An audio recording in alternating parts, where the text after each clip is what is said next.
Moonrise Kingdom. Let's get a shorter perspective.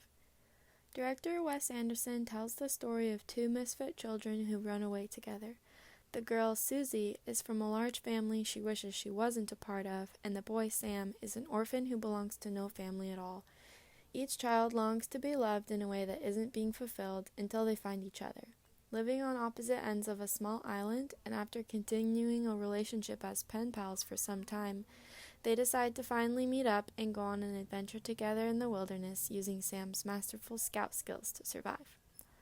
This film dives deep into the longing of the human soul to have someone to love and to be loved by.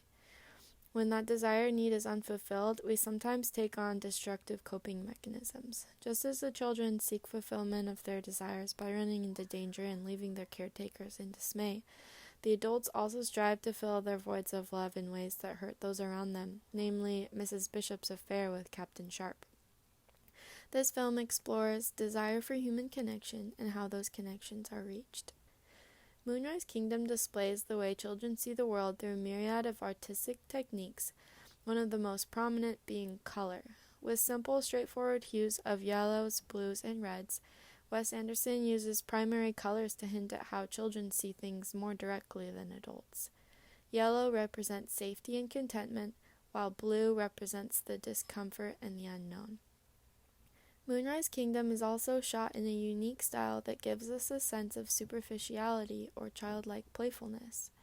Wes Anderson favors swish pans over cuts and heavily uses zooms, jump cuts, and split-screen techniques. Nearly the whole film is shot this way, with many close-ups, intentionally placed synthetic-looking shots, and out-of-place objects. Happenings are displayed in an outlandish, just barely impossible way. All these help to create the world from the naive perspective of a child. Several scenes throughout the movie depict children acting like adults. We see Susie wearing lots of makeup, Sam smoking a pipe, Sam and Susie in their underwear.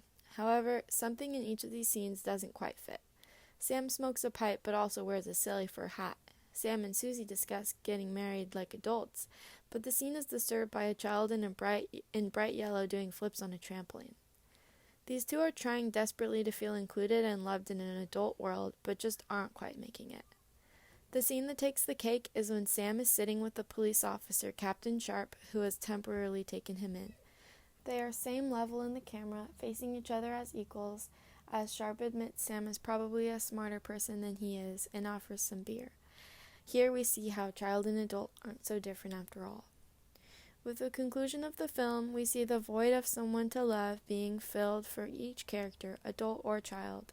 Susie's mother, Mrs. Bishop, ends her affair with police officer Captain Sharp, who fills the loss in his heart by adopting Sam. Mrs. Bishop accepts her role as mother and wife and tries to make things right with her husband. Susie and Sam still meet up to get together, and the scouts who once rejected Sam become his friends. Without analyzing all these details in the film, one will subconsciously gain the feel-good message. However, if one chooses to really delve into the meaning of the details, you have the opportunity to reflect on what is missing in your own life. People, no matter what age or walk of life they're in, crave human connection. What coping mechanisms have you been using to deal with the voids in your life, and in what ways have they perhaps been destructive to you and your loved ones? You can think about better means to fill that void that help others rather than hurt them.